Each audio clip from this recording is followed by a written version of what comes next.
University, और वहां पे पहली बार भारत सरकार के 2 मिनिस्टर्स थे। पहली बार आज तक का रिकॉर्ड है कि गवर्नमेंट ऑफ इंडिया से कोई भी आज तक डायरेक्ट सेलिंग के इवेंट में कभी नहीं आया, बट ये पहली बार इतिहास में ऐसा हुआ वेस्टीज के करके कि इस बार एक नहीं दो स्मृति ईरानी जी और पीयूष गोयल जी दोनों भारत सरकार की तरफ से डायरेक्ट सेलिंग केवल महिला दिवस को मनाने के लिए हमारे साथ थे। हम दोनों व्यक्ति वो वहां थे और पूनम मैडम को खुद अवार्ड भी मिला उस दिन, राइट। और साथ ही साथ मैं ये बात क्यों बता रहा हूं, क्योंकि बहुत सारे यंग जनरेशन यहाँ पे जो बैठे हैं वो सोचते हैं, आप लोग भी सोचते हैं कि आपका कल क्या है। वेस्टीज डायरेक्ट सेलिंग करनी चाहिए, नहीं करनी चाहिए। डायरेक्ट सेलिंग में वेस्टीज बहुत इंपॉर्टेंट है, नहीं है। बहुत सारी कंपनीज बहुत सारे टाइम से चल रही हैं, बट आज तक ये कभी नहीं हुआ। और पहली बार 8 मार्च को जब स्मृति ईरानी जी वहां थी तो मंच से उनका एक क्लिप बहुत वायरल हो रहा है। वो मंच से उन्होंने एक लाइन बोली, उन्होंने बोला कि यहाँ पे बहुत सारी लखपति दीदी बैठी है, राइट। मैम सही बोल रहा हूँ ना, यही वर्ड से ना। उन्होंने बोला यहाँ पे बहुत सारी लखपति दीदियां बैठी हैं, बट 5 साल बाद ये लखपति नहीं रहेंगी, ये करोड़पति बनेगी, क्योंकि ये सारी करोड़पति दीदियां हो जाएंगी, करोड़पति दीदियां। और ये मेरे शब्द नहीं है, मैम खड़ी है और यही शब्द मिसेस स्मृति ईरानी जी के थे वहां पे। उन्होंने बोला और ये वीडियो यूट्यूब पे हर जगह बहुत वायरल हुआ। बट उन्होंने क्यों बोला? क्या कोई भी भारत सरकार का इतने बड़े लेवल पे आके कुछ भी बोल सकता है? नो।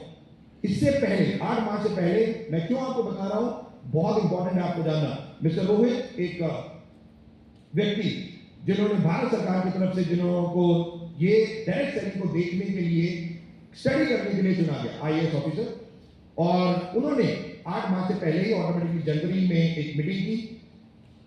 वो जनवरी में जब मीटिंग की तो वेस्टीज मतलब वहां पे डायरेक्ट सेलिंग के लोगों को बुलाया गया। और मैं आपको बता दूं, उस डायरेक्ट सेलिंग के लोगों को बुलाया गया, उसमें से 80% केवल वेस्टीजियन थे, 80% लोग वहां पे वेस्टीजियन थे। और वहां पे उन्होंने पूरा डायरेक्ट सेलिंग को उन्होंने समझ लिए और उन्होंने कुछ आंकड़े दिए, और ये मैं आपको इसलिए बता रहा हूं, बहुत ध्यान से इसको सुनिएगा। उन्होंने कुछ आंकड़े दिए। उन्होंने कहा कि डायरेक्ट सेलिंग जब 1995 में आई, 2002 मतलब यानी कि 7-8 साल हो चुके थे डायरेक्ट सेलिंग को इंडिया में।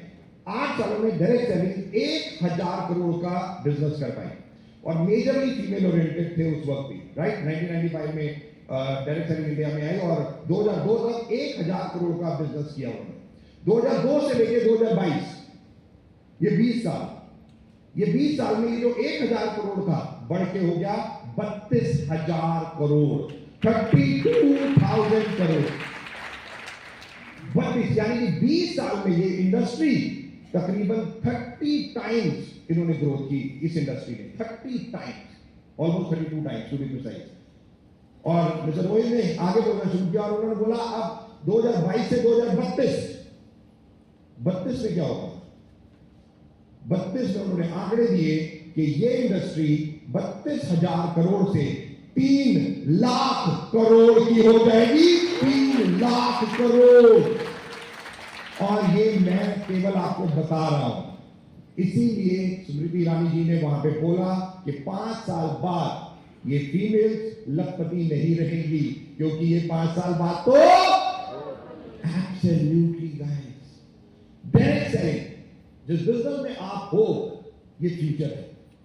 मैं आपको बता रहा हूं, वेस्टीज की मैनेजमेंट ने 2004 में स्पैरुलिना लॉन्च किया, जो यूरोप में आज शैम्पू के रूप में, देख के बहुत प्राउड हुआ कि हम कितने आगे चले गए। मतलब पहले हमें लगता था कि हिंदुस्तान बहुत पीछे है, बट अब हम जब इंडिया वर्ल्ड वाइड ट्रैवल कर रहे हैं तो हमें लग रहा है कि हम बहुत आगे अपनी सोच से चले गए। खैर एटलीस्ट मैं एक व्यक्ति को तो जरूर इसका श्रेय देना चाहूंगा, मिस्टर गौतम वाली सर, क्योंकि उनका विजन इस चीज के लिए बहुत इंपॉर्टेंट है। और मैम 8 मार्च को आप वही थे, कैसा इवेंट था? बहुत बड़ा इवेंट था, मतलब वहाँ लेडीज ही लेडीज नजर आ रही थी, कम से कम 20-21 हजार लेडीज थी वहाँ पे। तो बहुत बड़ा, मतलब ये देख के लगा कि लेडीज बहुत कुछ कर सकती है अगर वो अपनी आई पे आ जाए। एब्सोल्युटली। और वहां पे मैरिड भी लेडीज थी, वहां पे सिंगल भी थी, वहां पे 18 साल से अबव की लेडीज भी थी, और वहां पे 60 प्लस की लेडीज भी थी। ये भी मैं आपको बता दूं। और स्टेज पे कितने अवार्ड दिए गए और कितनी फीमेल्स, वहां पे 50 प्लस भी कितनी लेडीज को अवार्ड दिए। सर बहुत सारी थी, मैंने काउंट नहीं किया क्योंकि थोड़ा सा हम लोग जल्दी आ गए थे, बट एक एक उसमें जो है स्लॉट में कम से कम 10-10 लेडीज जा रही थी और शाम के 6 बजे तक वो चला था। शाम के 6 बजे तक इतना रिकॉग्निशन था, शाम के 6 बजे तक, और भारत के मिनिस्टर्स खुद आके इन फीमेल्स को सैल्यूट कर रहे थे। ये है power of direct selling, power of Vestige. Thank you so much ma'am, thank you so very much.